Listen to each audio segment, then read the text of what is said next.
இந்த ஆட்சி ஏன் வரக்கூடாது, இந்த ஆட்சி ஏன் வரக்கூடாதுன்றதுல என்ன தெளிவாக இருக்குன்னா, எல்லாரும் சொன்னாங்க சட்டம் ஒழுங்கு சீர்கேடுன்னு. சட்டம் ஒழுங்கு சீர்கேடுன்னு 2 வகை இருக்குது. ஒன்று வந்து சட்டம் ஒழுங்கு கெட்டு போச்சுன்னா அதை நிவர்த்தி பண்ணக்கூடிய திறமை யாருக்கு இருக்குன்னா உள்துறை அமைச்சருக்கு இருக்குது, உள்துறை அந்த டிபார்ட்மெண்ட்டுக்கு இருக்குது. இப்போ என்ன பிரச்சனை தமிழ்நாட்டில்னா, கொலை நடப்பது பிரச்சனை இல்லை, கொலை எல்லா இடத்துலையும் நடக்கும், எல்லா ஆட்சியும் நடக்கும். அந்த கொலைக்கு உண்டான ரியாக்ஷன் இருக்குது பாருங்க, அடுத்த நாள் போய் சொல்லும்போது அது அப்படி தான் நடக்கும் அப்படிங்கிற ஒரு ஆட்டிடியூட் இருக்குது பாருங்க போலீஸ் மத்தியில். அவர் கல்யாண சுந்தர் அருமையாக சொன்னார், போதைப்பொருள் வந்து இப்போது இந்த 4 வருஷமாக நம்மக்குள்ளே நடிச்சக்கூடாது, இல்லை இல்லைன்னு. இப்போ நீங்கள் ரோட்டில் நடந்தீங்கன்னா மெட்ராஸில் கிடைக்கிறது இல்லை, கிராமத்தில் கிடைக்குது.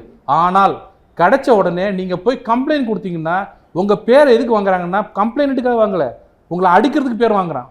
வாங்கி முதல்ல கொடுக்குறது போலீஸ். இந்த தைரியம் கொடுத்தது யாருன்னா ஆளுங்கட்சி.